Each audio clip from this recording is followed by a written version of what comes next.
Olá pessoal, sejam todos muito bem-vindos aqui ao canal da Burgos Eletrônica. Meu nome é Luiz Carlos Burgos e hoje eu estou aqui com super special guest, um convidado super especial, o senhor Newton Sebraga. O Newton eu considero o maior gênio da eletrônica do país. O Newton tem muitos e muitos livros e publicações da área da eletrônica e tecnologia em geral. Então hoje nós vamos fazer uma entrevista com ele, e vamos aproveitar e responder. Ele vai responder para vocês as perguntas que vocês mandaram aqui para o canal. Ele vai falar sobre eletrônica e tecnologia.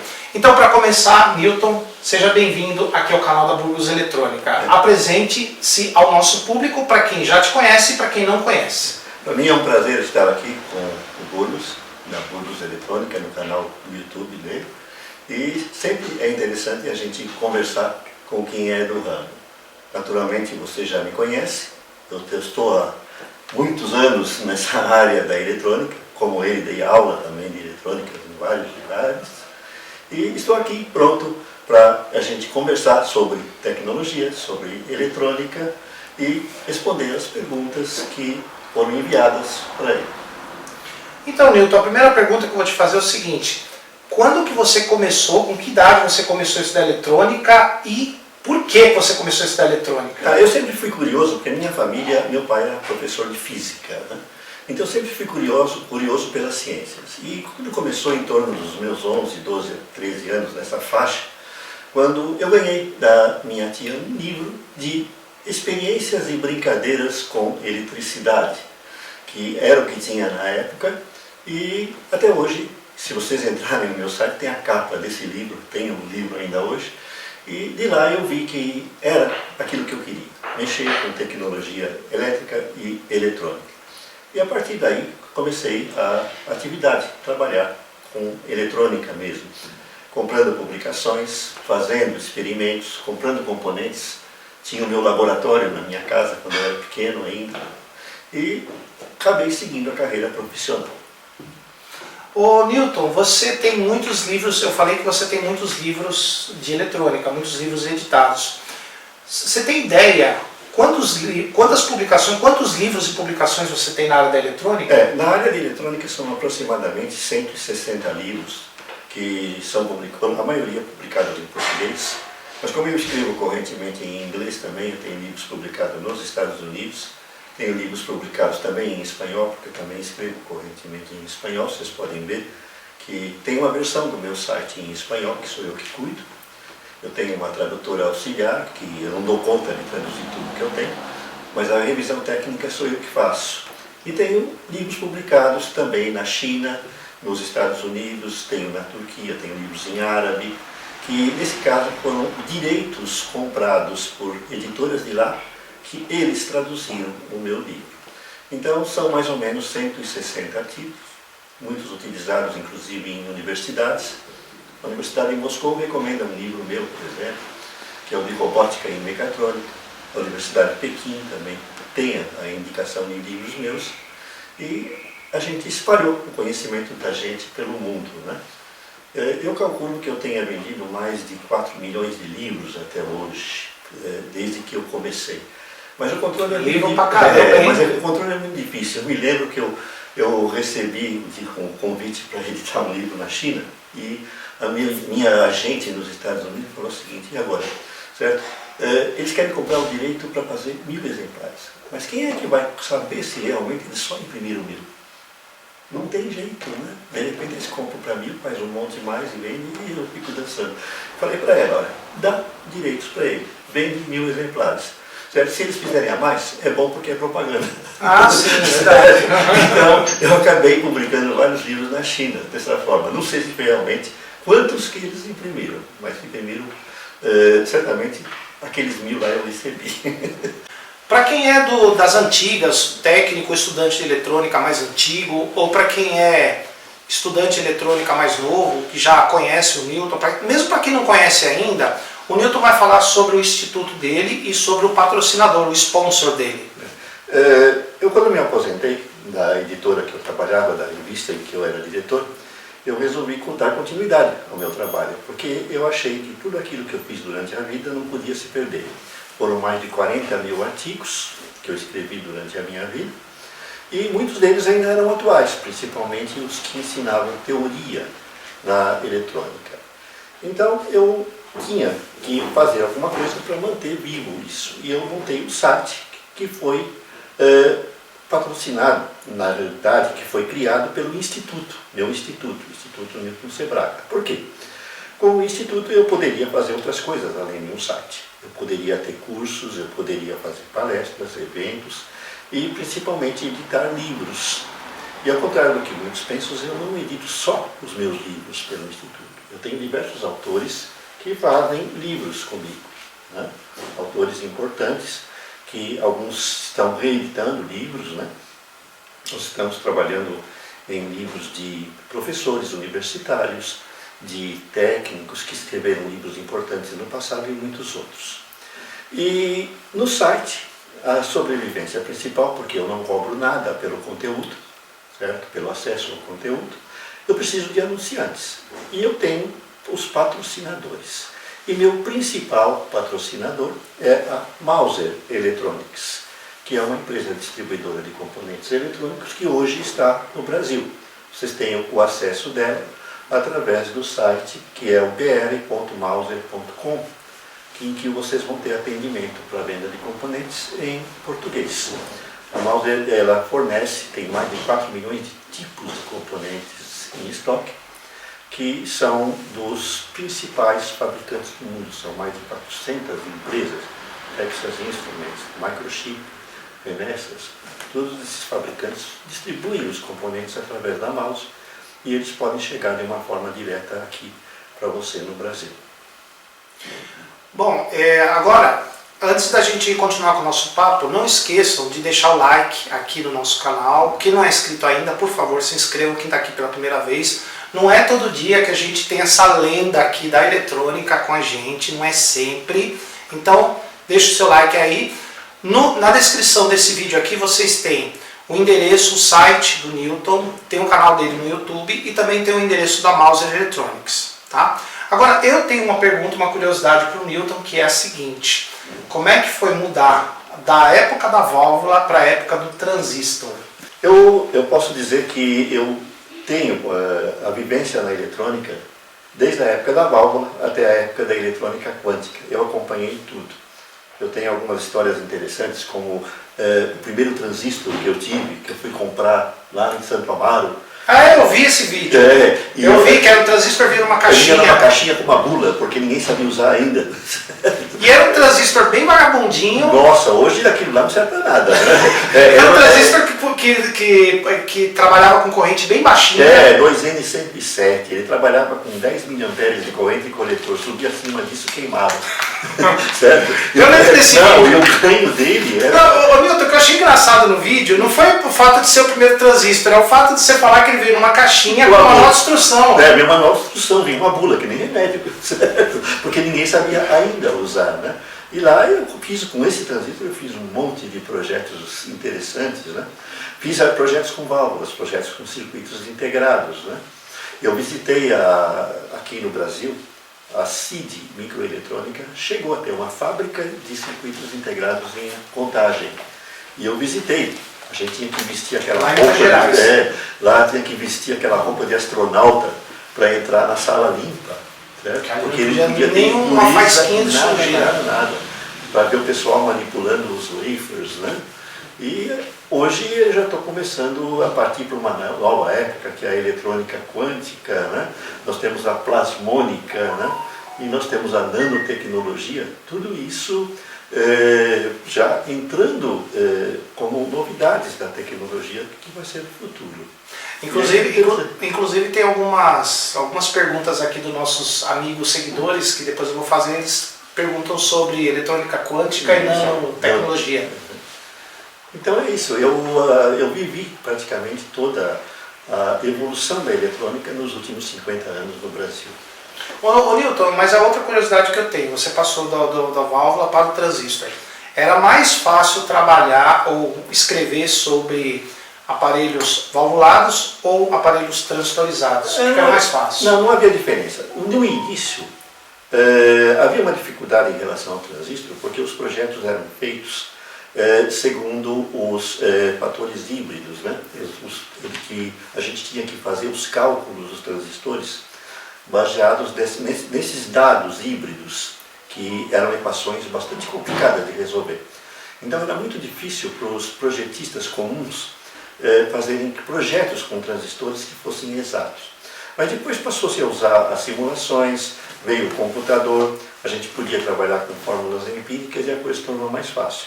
Mas no início foi uma dificuldade muito grande fazer cálculos com projetos de transistores, né? Esses dias mesmo, eu conversando com o professor Zucco da Escola Politécnica, ele falava que aquilo lá que pegava no começo nos cursos de eletrônica lá, né? Fazer um projeto dava certo. Não, é o seguinte, era difícil você fazer as equações, resolver as equações, né, que envolviam esses fatores híbridos, né, dos transistores, porque você precisava conhecer cálculo integral e diferencial de bom e bem. Então não era muito simples, não cálculo numérico, né? Então isso aí pegava nos estudos da engenharia. Mas depois a coisa ficou mais fácil. Hoje com o transistor, com o circuito integrado é mais fácil ainda, porque você trabalha nele com uma caixa preta. É o sinal de entrada e o sinal de saída, acabou. Você não se preocupa muito em saber o que acontece lá dentro. Ô Nildo, deixa eu perguntar uma coisa para você. Eu já falei isso aí para eles, ou não sei se eu falei certo no canal, que quando os aparelhos transistorizados chegaram no mercado, os primeiros rádios transistorizados usavam mais transistores PNP. Depois, o transistor NPN passou a ser mais usado. Isso é verdade? É verdade, sim, porque os primeiros transistores eles eram de germânio. E eles eram transistores que chamavam, eles tinham uma estrutura de ponto de contato, que se chama. E essa estrutura era mais fácil de fabricar com o transistor PNP. Certo? O transistor NPN ele só se popularizou depois mais porque ele se tornou fácil de fabricar com silício. E as características do silício também eram melhores, né? Então os primeiros rádios transistorizados que saíram eram tudo transistor PNP. Aí o cara se confunde, porque eu falo assim, eu falo para eles que o transistor PNP ele tem uma fonte negativa, que na verdade não é que a fonte negativa, é que o lado negativo da fonte vai alimentar os transistores e o lado positivo é o terra do circuito. Isso aí é um grande problema. Isso aí eles confundem. Não, é um grande problema para quem ensina eletrônica. Primeiro, é você fazer o sujeito entender que a corrente convencional é diferente da corrente eletrônica. Certo? Uma vai para um lado, outra vai para o outro, mas é a mesma coisa. É que na verdade, o efeito é o mesmo. Na verdade, assim, se você tem um elétron que sai de um ponto para o outro, quer dizer que o ponto que ele foi ficou mais negativo, o ponto que ele saiu ficou mais positivo. Então, com a carga positiva, ele vai ser andado para o outro lado. Então, o que acontece é o seguinte, você não tem que se preocupar com o movimento do elétron, você tem que se preocupar com a transferência de energia. Certo? Então, tanto faz a corrente ir para lá como para cá, ela transfere energia do mesmo jeito. Inclusive tem gente que se confunde por causa da direção da seta que tem nos transistores, se é para dentro ou para fora, né? Exatamente. A diferença, a seta do transistor, ela aponta para a corrente convencional nele. Então isso aí dá uma confusão danada, que muita gente, na hora que você pega o circuito que tem transistor NPN, o pessoal fica desesperado, né? Para ver o que está acontecendo lá. Ô Nildo, uma coisa que já me perguntaram bastante é por que se convencionou que a corrente era um movimento de cargas positivas? Isso aí veio da descoberta do elétron, certo? O Crookes, né, quando ele fez as primeiras experiências, e aí ele descobriu que o átomo tinha cargas opostas, ele tinha que dar nome. Né? Então ele resolveu chamar de positivo e negativo. Então ele chamou de positivo o núcleo e negativo o elétron. Ele teria sido mais feliz se fizesse ao contrário. Certo? Porque aí, se ele fizesse o elétron positivo e o núcleo negativo, aí as cargas que se moviam seriam positivas, era mais fácil entender. Seria uma coisa mais lógica. Mais lógica, né? Porque pensar, o núcleo do átomo é pesado e é fixo, o elétron é levinho, então é ele que se move, né? Mas na verdade, quando o elétron sai de um ponto e vai para o outro ponto fica positivo. Então é como se a carga positiva tivesse andado. Então, mas o fato de ser negativo a carga que se move, certo? Tornou difícil entender a eletricidade. Depois de muito tempo é que descobriram que se tivesse invertido seria melhor. Mas aí já era tarde demais para mudar, né? Então ficou. Só a única coisa que se faz é que quando a gente estuda a eletrônica, a gente considera a corrente convencional. A gente não se preocupa se é elétron que está se movendo ou não. É isso. Então, gente, ó, a seta do transistor indica a corrente convencional, mas não se preocupem com isso, tá vendo? O Newton está falando para não se preocupar, não se preocupa com isso. Aprenda como o circuito funciona, que é melhor para vocês, né? Inclusive tem gente que pergunta para nós, assim, como é que o transistor funciona lá dentro? Como é que ele combina elétrons e buracos lá dentro?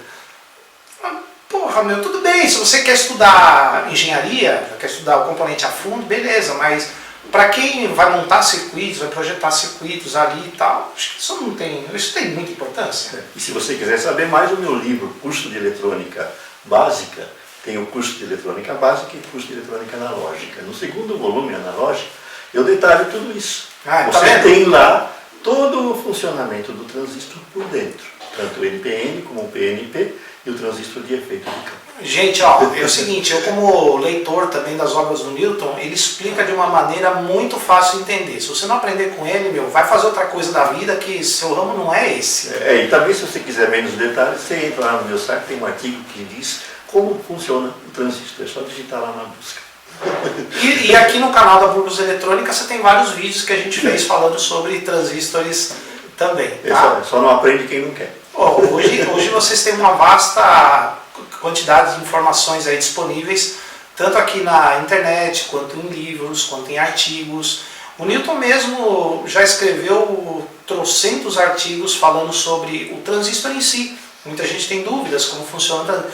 O Newton, sabe o que o pessoal tem bastante dúvida também? E me perguntam isso direto, como é que se calcula o valor dos componentes ligados nos transistores de acordo com o que ele tem que fazer, como por exemplo um pré-amplificador.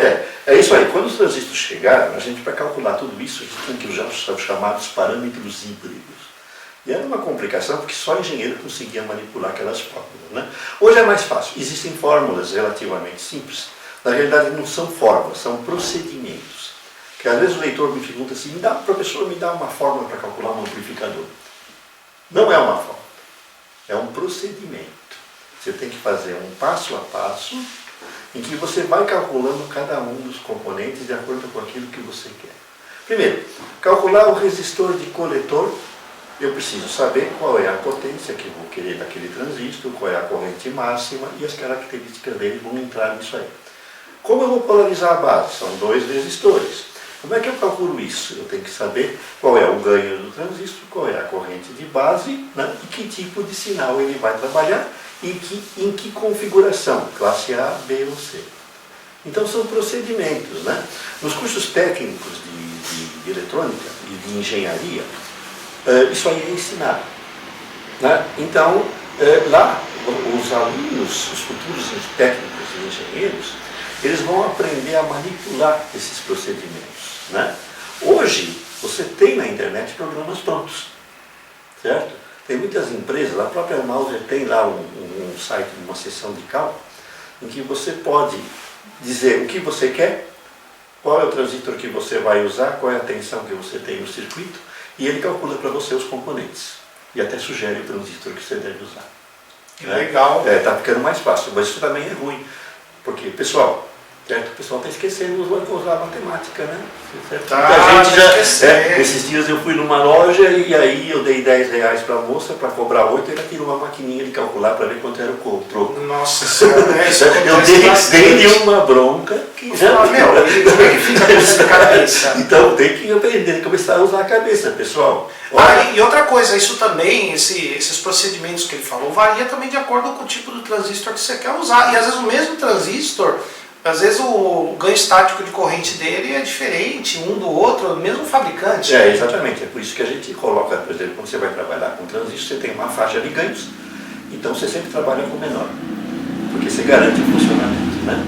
Então, pessoal, agora é o seguinte, eu vou fazer as perguntas de vocês aqui para o Newton, né? As perguntas que vocês mandaram para o canal Burgos Eletrônica. Muito obrigado pelas perguntas e o Newton vai responder as perguntas de vocês.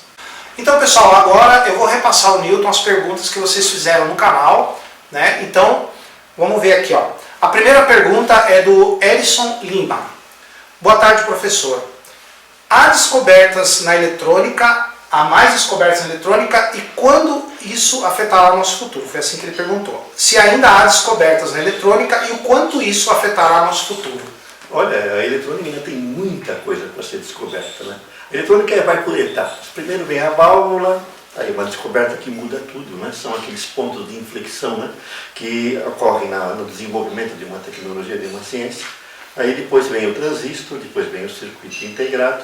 Né? Agora nós estamos numa época em que novas tecnologias de modulação e novas tecnologias de semicondutores que estão avançando muito rápido, principalmente a nanotecnologia e a eletrônica quântica. Isso aí vai ser uma revolução. Certo? Nós vamos ter um novo ponto de inflexão com descobertas fantásticas, né? Como, por exemplo, uma coisa que está crescendo muito, que são as descobertas em relação à integração e à interação dos circuitos eletrônicos com as pessoas, com o organismo humano. Cada vez mais a eletrônica está entrando no nosso corpo e entrando nas nossas coisas. São os vestíveis, a IoT, né? E agora também a física quântica começa a penetrar no nosso corpo, com a computação quântica, inclusive se inteirando no próprio cérebro da pessoa, os chips implantáveis. Então existe aí uma infinidade de descobertas novas que devem revolucionar a eletrônica nos próximos anos. Certo? O que a gente vai ver nos próximos 5 anos da eletrônica talvez sejam mais descobertas do que tudo o que já se fez antes. É isso aí, gente. Ó, tá vendo? A eletrônica está entrando na gente. A gente vai virar eletrônico também. Agora, o José Anderson de Souza pergunta, é uma pergunta que eu já tinha feito isso, né? Como que ele começou com a eletrônica, ele já falou aqui durante o vídeo, e ele pergunta também com quem ele aprendeu tudo isso na eletrônica. É o seguinte, na minha época não tinha internet, né? Então a gente aprendia muito por livros, revistas técnicas, né? E também com conversas com pessoas que eram do ramo, a gente acaba se integrando, né? Eu, quando era jovem, ainda estudante do colégio, a gente formou um grupinho de eletrônica, que a gente se reunia nos fins de semana no laboratório de um dos nossos colegas, para discutir os assuntos relacionados com a eletrônica e montar coisas. Né? Nossa, jeito legal de aprender eletrônica, eu não pensei nisso quando eu comecei. Inclusive é uma coisa que eu incentivo, vocês sabem que hoje está voltando a filosofia maker, né? Que é de você fazer coisas, né? E está proliferando as Fab Labs, que são você se reunir com seus amigos e com pessoas de interesse comum num espaço para montar coisas e discutir tecnologia. É aí que se aprende, né? Inclusive a filosofia do meu site é justamente essa, né? Que o conhecimento só para você não vale nada, você tem que compartilhar. Né? E é assim que eu aprendi. Aprendi por livros, revistas, conversando com pessoas e também fazendo, é lógico, meus cursos, né? Eu fiz a Politécnica e fiz o Instituto de Física. Né? É isso aí. Agora o Silvio Ney Ricardo Francischetti, esse é o nome dele, Francischetti, é um nome meio difícil. Ele pergunta, nas próximas 2 décadas, quais são as transformações que o mercado da eletrônica pode sofrer? A transformação, hoje, eu tenho conversado com muitas pessoas sobre isso, que está assumindo praticamente o emprego formal. As pessoas, elas têm que, a partir de agora, elas vão começar a ser donas dos próprios negócios. E a tecnologia oferece um campo fantástico para isso. Então, nas próximas décadas, a gente vai ver um aumento das startups. Muito grande, as pessoas tendo os seus próprios negócios. É isso aí, pessoal. A pergunta agora do Terra e Mar, não sei o nome dele, está com o nickname aqui, Terra e Mar, um apelido. Se ele não fosse, perguntar para o Newton, se ele não fosse profissional da eletrônica, qual seria a sua atuação? Ele acha que isso seria físico ou astrônomo. E é isso mesmo, certo? Se vocês olharem no meu site, vocês vão ver que tem muitos assuntos ligados à física e à astronomia. Tanto que eu fiz o curso de astrofísica no Instituto de Física da Universidade de São Paulo. E cheguei a trabalhar até com alguns grandes astrônomos e também trabalho ainda hoje com o João Batista Canali, né, que é professor de astrofísica. Né? Nós temos muito em comum, uma amizade, até combinamos de vez em quando em viajar para o interior para fazer observações astronômicas. Né? E vocês vão ver que no meu site tem uma seção de astronomia. Talvez se eu fosse astrofísico, uma das possibilidades. Né? E a outra possibilidade é como físico, porque eu lecionava física, eu sou professor de física. Né? Então é a outra área que eu gosto, principalmente física quântica, que é que eu estudei com um dos maiores nomes da física quântica no Brasil, José Goldenberg, César Lattes, Mário Schoenberg, que todos eles, inclusive, indicados para o Prêmio Nobel de Física no passado, os únicos brasileiros, né, foram meus professores dessa área de física. Então, ou astrônomo ou físico quântico. Tá vendo? Ele acertou. O Adriano César, que é nosso frequentador aqui no canal, ele falou assim: eu sou velho e não conheço não o Newton, agora você vai conhecer. Na descrição do vídeo você tem o endereço do instituto dele, o site, o endereço do canal do Newton e também aí o sponsor dele, a Mauser Eletrônica, né? O Pedro Araújo diz o seguinte: transmita o meu abraço ao mestre Newton, por gentileza. Então ele mandou um abraço. Eu agradeço, certo? E retribuo. Ao Pedro Araújo. O Milton Andrade diz o seguinte: comprei várias Saber Eletrônica há alguns anos atrás, da época de 77 a 81. Ele está dizendo que ele comprou várias revistas da Saber Eletrônica entre 77 e 81. Você já escrevia lá, Milton? Quando a revista eletrônica foi fundada, a Saber Eletrônica, eu fui convidado para ser o diretor técnico. E eu fiquei lá a vida inteira. Quer dizer, a revista abriu, eu entrei, a revista fechou, eu saí. Nossa, você trabalhou na revista de cabo a rabo? De cabo a rabo. A revista teve Quando foi fundada? Ela foi fundada em 76 e as últimas edições saíram em 2005. Né? Então eu saí de lá para me aposentar. E logo em seguida... A escola Aladim que eu dei aula é mais velha, porque ela foi fundada em 60, aliás. Na realidade, a revista Saber Eletrônica ela foi fundada bem antes, ela foi fundada em 63. Mesmo assim o Aladim era mais velho. Mas ela pertencia a Philips naquela época, a IBRAP. Só que com a... A IBRAP era a Philips? A IBRAP era a Philips. Newton, a IBRAP foi por um acaso o primeiro fabricante de TV a cores aqui no Brasil? Foi, eles tinham uma fábrica de válvulas, a Minivart, aqui no Brasil. E tinha uma linha de produção de TV Philips, né? Que a IBRAP ela fornecia componentes eletrônicos. A IBRAP fabricava resistores, transistores e uma série de outros produtos componentes. Por que ela colocou o nome IBRAP no primeiro televisor, não Philips? Eu não sei, porque a Philips, na realidade, ela tinha, para cada país que ela tinha um nome diferente. Na Argentina ela chamava Papesa, por exemplo. Então ela tinha nomes diferentes para as indústrias de componentes, nos países em que ela ia. E no Brasil era IBRAP? E no Brasil era IBRAP. IBRAP não seria Instituto Brasileiro de Peças? Não, é a Indústria Brasileira de Peças. Indústria Brasileira de Peças, né? Deixa eu ver aqui... Não, isso aqui é outra coisa. Alexandro, ele pergunta aqui: qual é o projeto que o senhor publicou em revista, ou você, né? Não sei se pode chamar de você, né? Qual o projeto que ele publicou em revista que lhe deu mais orgulho e reconhecimento? Tem tantos, né? Eu tive alguns projetos, inclusive esse talvez seja muito importante. Uma vez eu fiz uma fontezinha de alimentação que tinha uma solução um pouco diferente, que permitia trabalhar em condições assim mais duras, mas eu me preocupei muito.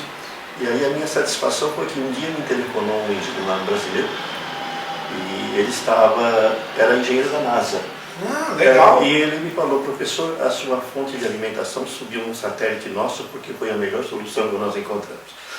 Nossa! Então esse é um projeto que dá orgulho. Claro, lógico! Sério. Quer dizer, coloca a gente lá em cima, certo? Literalmente.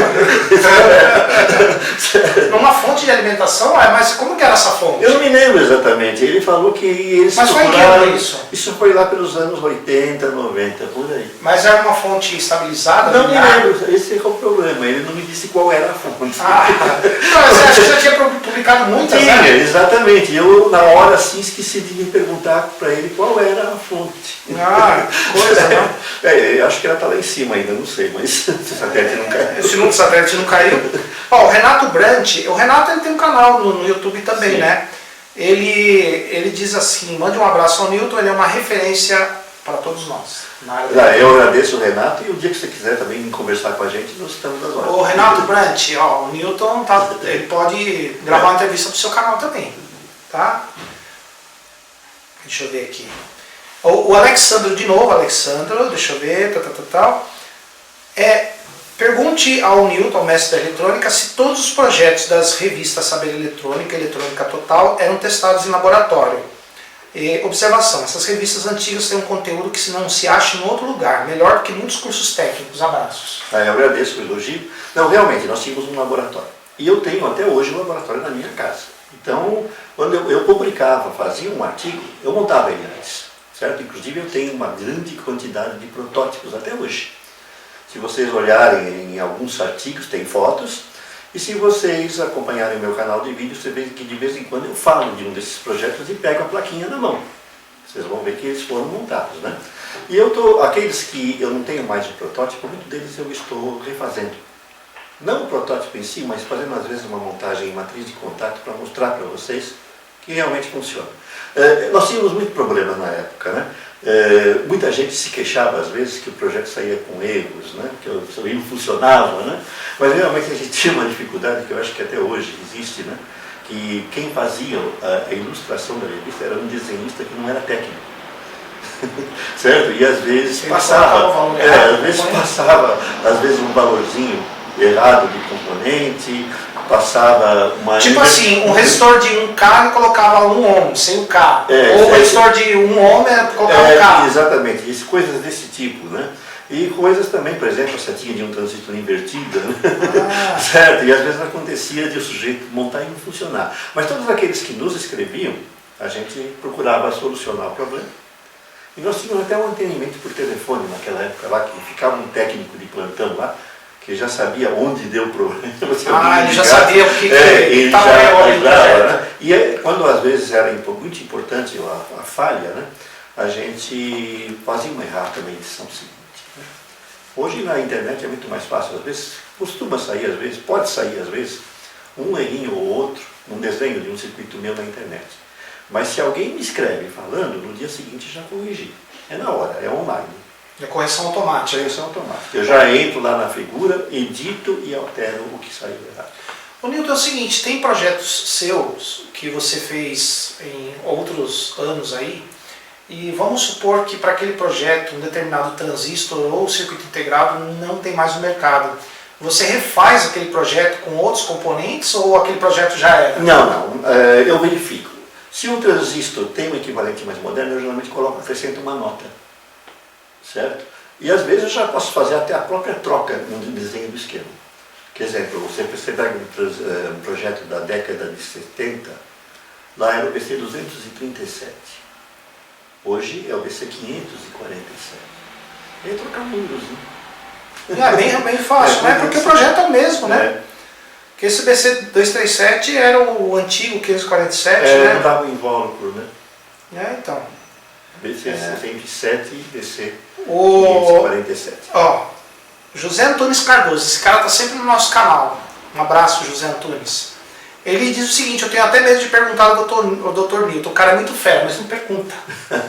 Eu escrevi embaixo, manda sua pergunta, caramba. Ele não mandou fazer. Olha, pessoal, eu costumo responder a todos os e-mails. Se você tem dúvidas, escreva para mim. Eu vou deixar o e-mail do Newton aqui embaixo na descrição do vídeo. Se você tiver alguma dúvida fora aqui da entrevista, manda para ele. É lógico que eu não posso responder tudo, porque eu também não sei tudo.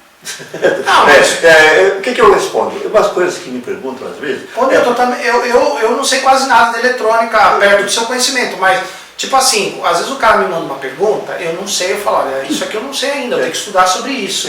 Não, porque é uma pergunta que a gente não pode responder, eu recebo muito. Professor, eu tenho um TV Philips modelo 6, tal, do ano de 1960. Como é que eu faço ele para modificar e transformar num osciloscópio? Realmente eu não tenho que ter um aparelho na frente e avisar o esquema e fazer um projeto. Então, não dá para você responder. Não tem como.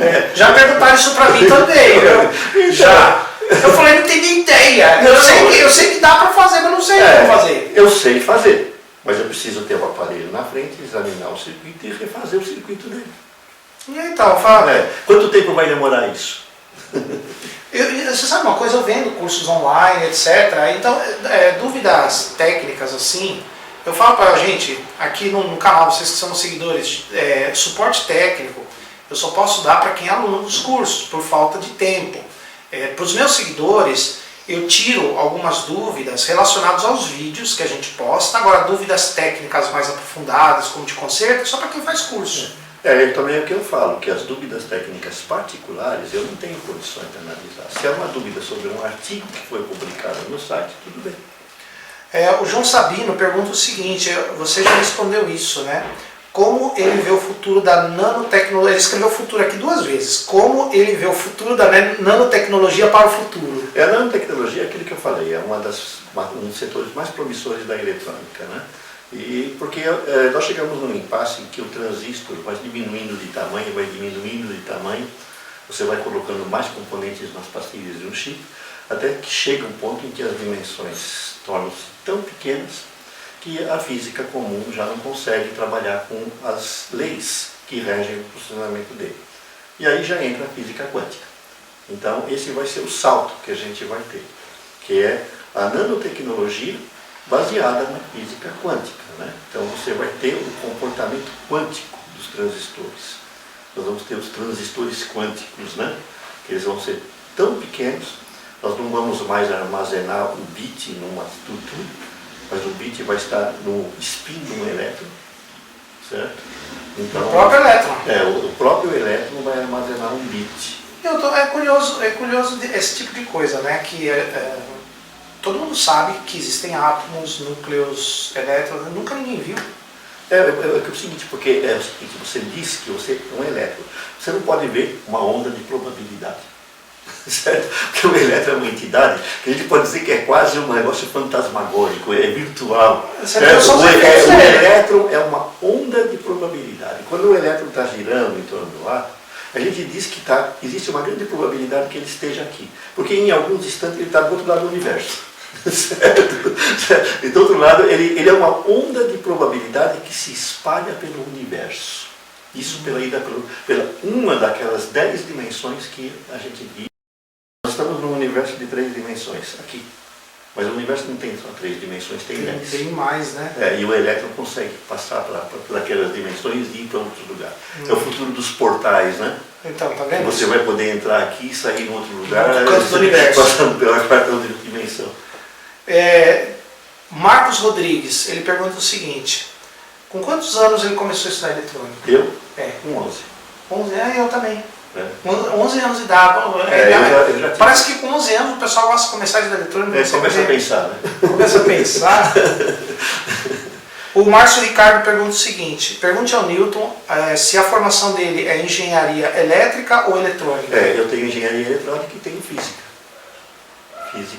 Eu fiz na física, especializei em física eletrônica, física dos semicondutores, astrofísica e astronomia. Então, o Eletrônica aqui, que é um apelido, nickname, pergunta o seguinte: como é que ele descobriu a paixão, como você descobriu a paixão pela eletrônica e se no início da carreira passou por momentos que pensou em desistir do ramo? Não, desistir realmente eu nunca desisti, mas eu comecei, já falei, com um livro que eu ganhei da minha tia, e eu estou preparando uma surpresa. Eu estou trabalhando num livro que é uma viagem pelo mundo da tecnologia.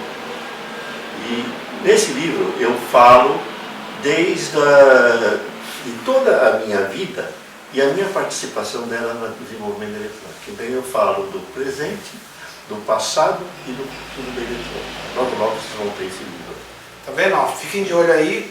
Logo, logo esse livro vai estar disponível no Instituto Newton Sebraga. E é isso aí. Deixa eu ver aqui. Tem mais? Muito Não, tem mais alguma só. Então aqui encerra logo, porque eu já estou cansado. Então o seu vídeo vai ficar muito longo. Não, mas aí eu divido ele. Bom. Fazer que nem o Rodolfo, que fez 15 vezes. Não, duas vezes só. Tá bom. Isso é entrevista, né? Então, tipo, o cara pode assistir o vídeo em 2 vezes. Como quiser, isso aí. Deixa eu ver. Bom, isso aqui ele já respondeu isso, né? O Jaime F. Neves, ele pergunta se os projetos que ele tem já foram testados em laboratório, né? É lógico, todos eles eu monto antes de publicar. Eu tenho um laboratório, tenho uma oficina, e na própria editora, quando eu os publiquei, nós tínhamos lá uma oficina. Às vezes, como eram 2, 3 projetos que eu tinha que fazer para uma edição, eu passava para o pessoal lá 1 ou 2 e eu fazia 1. Então, certo? Muitos deles, como eu falei, eu tenho um protótipo funcionando. Então, o Roberto Pereira aqui pergunta sobre o impacto da física quântica na eletrônica que conhecemos e como o profissional deve fazer para se atualizar sobre essa tecnologia. Olha, é muito difícil quem estudou eletrônica numa escola convencional, curso técnico ou eletrônica, ou de engenharia, acompanhar os desenvolvimentos da eletrônica a partir de agora sem conhecer um pouco de física quântica. E a física quântica realmente é uma matéria extremamente difícil, pelo menos para a maioria das pessoas, né? Então eu aconselho que o pessoal procure sempre se inteirar através de artigos técnicos, publicações técnicas, porque elas vão te preparando de modo que você acompanhe a evolução da eletrônica. Porque para se aprofundar mesmo na eletrônica do futuro, as pessoas vão ter que ter um conhecimento de física quântica. Tanto que eu até recomendo para os meus alunos, né, que quando vocês forem estudar, certo? Não estudem só engenharia ou curso técnico. Procurem fazer alguma coisa também que ajude com o suporte. Fazer biologia, para você se inteirar com aplicações biológicas e agropecuárias. Estudem física quântica, estudem astrofísica, porque vai precisar. É isso aí. João Barbosa pergunta o seguinte, tem a mesma curiosidade do outro inscrito aqui, né?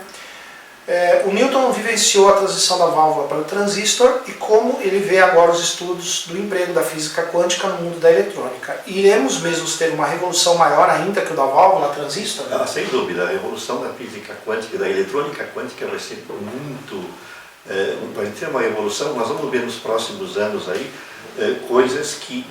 muito mais coisas novas do que se foi visto em toda a história da eletrônica até hoje. Mais do que a válvula transistor. Exatamente. O Gabriel Manuel Nascimento diz o seguinte, eu sou muito fã do Newton Sebraga, foi através do seu blog, no caso deve ser o site, né, que comecei a me aprofundar na eletrônica e seguir a profissão. Gostaria de fazer uma pergunta. Os eletrônicos hoje em dia são realmente saindo de fábrica programados para darem defeitos e como o desenvolvimento de novas tecnologias vão nos deixando cada vez mais... Caramba, perdi aqui. Os eletrônicos hoje em dia estão realmente saindo de fábrica programados para darem defeitos e como o desenvolvimento de novas tecnologias vão nos deixando cada vez mais dependentes, essas tecnologias irão nos prejudicar futuramente? Não, uma das coisas que está acontecendo é o seguinte, nós estamos chegando num gargalo que o ensino de técnico de eletrônica precisa se remodelar, que é se preparar para as novas tecnologias que estão vindo aí e as novas modalidades de emprego e trabalho, né? E as escolas estão tendo uma dificuldade muito grande em fazer isso. Porque hoje nós estamos num impasse. Se você olhar o Brasil e outros países, nós temos um desemprego muito grande. E na área tecnológica tem falta de gente. Certo? Por quê? As escolas não estão preparando adequadamente os profissionais que estão saindo. Porque emprego existe. O que fazer existe. Falta a mão de obra. O que falta é a mão de obra que esteja preparado para preencher essas vagas. Isso aí então é uma coisa que tem que se modificar, porque emprego vai existir. Emprego vai existir, o trabalho vai existir, certo? O profissional não é, justamente, o profissional que sai de fábrica não é aquele que é programado para ver defeito. É um profissional que tem que ter um nível diferente de preparo. Tem que se preparar, né? O Antônio Carlos Marques pergunta o seguinte, por que não tem livro dele em livrarias? Por que não tem seus livros em livrarias? Agora nós vamos explicar que essa é uma das transformações que está existindo no fundo, que o livro físico, a livraria, ele está desaparecendo. E em determinados setores, por exemplo, o setor técnico, não é conveniente para a editora ter livros espalhados por um monte de editoras, de livrarias, porque isso aí implica em custo de armazenamento, custo de impressão, custo de distribuição. Então tem muitas editoras que estão deixando de fazer o livro físico para ser distribuído por livrarias. A gente trabalha com uma modalidade equivalente que é o seguinte, uma delas é a possibilidade de você ter o livro virtual. E para aqueles que ainda quiserem ter o livro em papel, nós temos a possibilidade do livro on demand, que você pede o livro pela internet, ele é impresso na hora através de uma impressora especial e ele é enviado pelo correio até você. Por quê? Isso aí elimina o custo de ter-se o livro impresso armazenado, elimina-se o custo de distribuição até a livraria, né? O livreiro ganha, certo? Então, isso aí torna o livro um pouco mais barato, inclusive, certo? Mais acessível. Se o livro fosse colocado numa livraria, certamente vocês iriam pagar mais caro. Isso daí, gente, livro em livraria está se tornando uma coisa obsoleta já. Hoje tem a Amazon, tem esses sites aí que vendem os livros on demand. E eu vendo pela Amazon, vendo pela Apple, vendo pelo Google. Deixa eu ver... Tem mais duas perguntas aqui, ó, só para a gente encerrar. Isso. Paulinho Menezes, ele pergunta o seguinte: estou começando, tenho 35 anos, estou começando a aprender eletrônica com a intenção desse ser o meu meio de vida. Pergunte ao Newton se ele acha que ainda vale a pena investir nesse meio. Você tem 35 anos só. Eu conheço gente com mais de 70 que está começando. E eu estou com mais de 70 e continuo com eletrônica. Né? Tem sim, tem muita coisa a ser feita, certo? Você pode, pense aí em estudar eletrônica, quem sabe você desenvolver um projeto seu. Está havendo um campo muito grande para aquelas pequenas empresas, as startups que desenvolvem projetos em nichos que ainda não foram ocupados. E de repente você cria um aparelhinho, cria um projeto seu, que você pode ser o seu meio de vida daqui para frente. Tem muita gente que se deu bem com isso, né? Um tal de Bill Gates, por exemplo, certo? Que se deu bem fazendo isso, né? Certo? Criou na garagem dele um projetinho e criou a Microsoft. Né? Que é simplesmente uma das maiores empresas do planeta. E um outro foi um tal também de Steve Jobs, né? Que também já ouviram falar. Um tal de Steve Jobs, né? Então são caras que começaram assim, né? E alguns até começaram com uma idade avançada. Gente, esse negócio de idade, eletrônica não tem idade. 35 é juventude, e muito juventude. Tá novo ainda. O Marcos Rodrigues, ele pergunta se você tem alguma publicação sobre transmissores de TV. Não, transmissores de TV, na verdade até conversei com isso antes de você iniciar essa gravação. Eu tenho muitos artigos sobre transmissão de TV e eu estou recuperando um livro que eu escrevi lá pelos anos 80, que é um livro sobre curso básico de TV, mas ele é para TV analógica, certo? Para aqueles que desejam conhecer a tecnologia antiga, né? E desejam recuperar um equipamento antigo, por exemplo, uma televisão, uma câmera de vídeo daquelas antigas com tubo ainda, né? Que trabalhe com a gravação analógica, um videocassete, né? Então tem muita gente ainda que tem um videocassete em casa que quer passar isso para outra mídia e o aparelho está quebrado. Então precisa saber como consertar, né? Ou gostaria mesmo de fazer isso. E tenho uma sequência de artigos que estão sendo preparados, que eu escrevi na época em que a TV digital estava começando no Brasil. São 4 artigos que é como funciona a TV digital. Esses ainda estão sendo preparados para sair no site. Bom, pessoal, então vou agradecer aqui a presença do mestre Newton Sebraga aqui no nosso canal, na Burgos Eletrônica. Se você não é inscrito no canal ainda, aproveita, se inscreve, deixa o seu like aqui nesse vídeo. Eu tenho certeza que você gostou, porque afinal de contas, como eu falei, não é sempre que a gente tem um gênio desse na área da eletrônica e da tecnologia em geral. Muito obrigado, Newton, pela presença, pela entrevista. Nós nos divertimos bastante aqui. Para quem gosta de eletrônica, essa aqui é uma enciclopédia da eletrônica, né? Visitem o site do Newton, aqui na descrição do vídeo, do Instituto Newton Sebraga.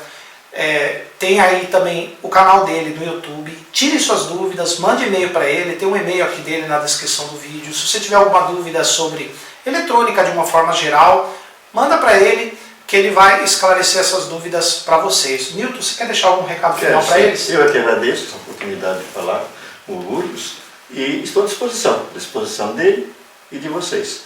Sempre que tiverem dúvidas, vocês podem consultar lá no meu site. Se não encontrarem o que vocês precisam, eu estou pronto para responder, sempre dentro das possibilidades. Então é isso aí, pessoal. Muito obrigado pela audiência e nos vemos aqui no próximo vídeo. Quem sabe no futuro nós vamos fazer alguns hangouts com o Newton, né? Nós temos as lives que fazemos às sextas-feiras. Quem sabe de vez em quando o Newton pode dar nos dar a honra de sua presença lá nos nossos vídeos de eletrônica. Tá bom, pessoal? Então muito obrigado por enquanto e até o nosso próximo vídeo. Até mais.